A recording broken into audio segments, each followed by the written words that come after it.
Bershut Moray Varabotai, il écrit dans Kohelet Rabbah, Bécha, après 120 ans, lorsqu'une personne quitte ce monde, Akadosh Baruch Hu Sholeach Malachim, Akadosh Baruch Hu envoie des messagers sur terre et demande, descendez et dites-moi qu'est-ce qu'on dit sur monsieur Intel.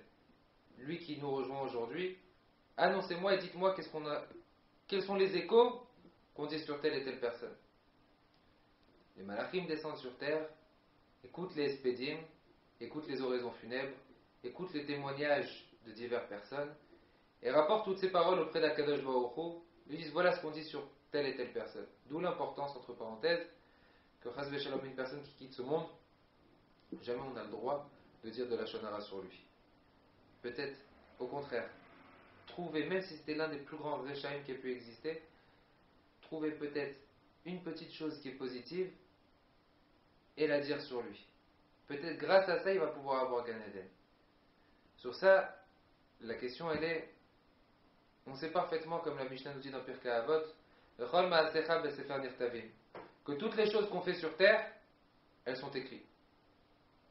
Après 120 ans, lorsqu'une personne arrive chez Akadosh Baruch Hu, on lui fait montrer tout le film de sa vie. Tout ce qu'il a pu faire sur terre, Akadosh Baruch Hu lui montre. Qu'est-ce qu'Akadosh Baruch Hu a besoin d'envoyer des malachim, d'envoyer des anges, et de demander, descendez sur terre, et apportez-moi et dites-moi qu'est-ce qu'on dit sur telle et telle personne. Akadosh Baruch Hu n'a pas besoin qu'on lui apporte des témoignages. Akadosh Baruch Hu n'a pas besoin qu'on lui dise qu'est-ce qu'il a fait. Akadosh Baruch Hu sait tout. Donc qu'est-ce qu'il a besoin qu'on lui apporte comme témoignage? Hachem n'a pas besoin qu'on lui apporte de témoignage. J'ai entendu une fois un rav en Amérique qui avait fait une dracha et qui avait posé une question. Je pense qu'on était venu, je crois que c'était chez Rav Moshe Feinstein. Il y avait un couple qui était venu voir ce Rav Moshe Feinstein. Je pense que c'était Rav Moshe Feinstein.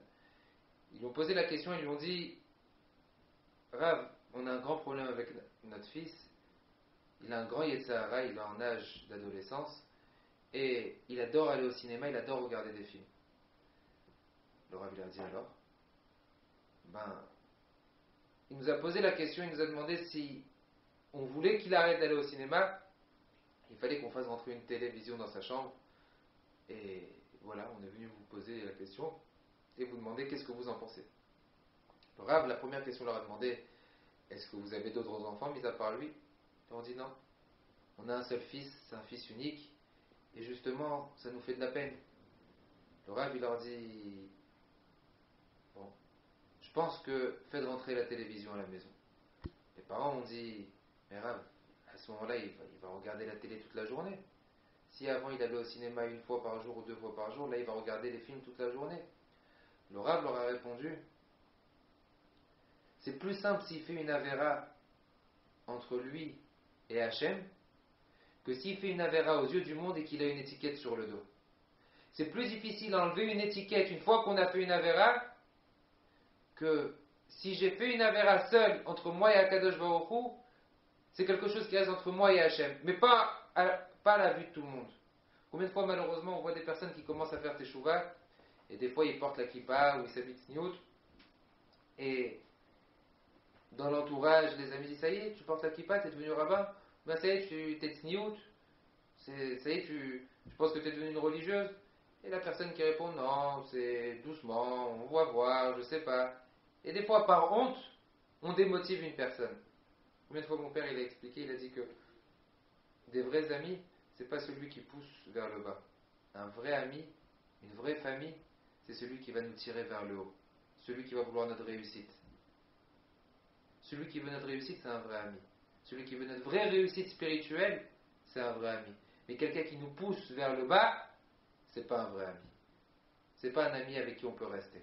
C'est même Nikra Shachenra, c'est même considéré comme Chaverra et Shachenra. Comme un mauvais ami et comme un mauvais voisin. Lorsque Akadosh Baruch Hu il envoie des malachim sur terre, il veut le témoignage, il veut savoir qu'est-ce qu'on disait sur lui. C'est vrai, on sait parfaitement que Shlomo HaMelech il disait Tov Shem Mishemen Tov.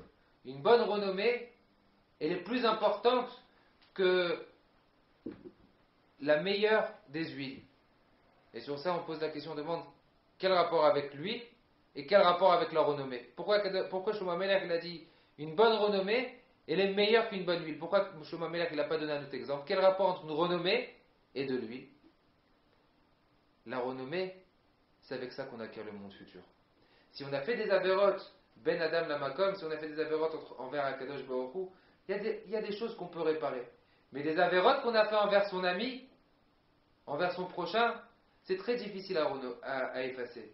Uniquement une bonne renommée, uniquement lorsqu'on a un bon entourage, lorsqu'on a fait attention à notre nom, c'est-à-dire comme qu'on n'a pas volé, on n'a pas fait des choses qui étaient négatives, ça c'est un vrai témoignage qui monte chez Akadosh Baruch Hu. Qu'est-ce qui importe à Hachem? C'est pas les avérotes, c'est pas les mitzvot que j'ai fait spécialement envers lui. C'est la façon comment je me suis comporté envers autrui, c'est ce qui lui apporte à Akadosh Baruch Hu. Pourquoi il envoie des malachim? Bien qu'Akadosh Baruch Hu, il sait parfaitement quel a été le rôle et qu'est-ce qu'il a fait cette personne sur terre. Mais ce qu'Akadosh Baruch Hu il lui importe, c'est qu'est-ce qu'on dit sur lui, comment il a su se comporter, comment il a su être. Bien que Akadosh Baruch Hu le sait parfaitement, mais les témoignages ont encore beaucoup plus d'impact. Que demain, même s'il y a des malachim qui vont venir chez Hachem, vont dire, tu sais Hachem, c'était un rachat, il ne mettait pas les tefilines. Oui, mais il y a d'autres malachim qui vont venir, mais ils vont dire, c'était une personne qui était honnête, c'est une personne qui était droite, c'était une personne qui était pieuse, qui faisait attention à certaines choses. Alors Akadosh Baruch Hu, il est capable d'effacer certaines avérotes qui sont entre lui et la personne qui est niftar, par rapport à toute cette bonne renommée qu'on a laissée sur terre. D'où l'importance, surtout lorsqu'on dit Tov, Shem, Ishemen Tov. Pourquoi spécialement l'huile? Parce que l'huile, les lettres de Hashemen, c'est la même lettre que Neshama, que l'âme. Hashemen, qui est l'huile, c'est les mêmes lettres que Neshama.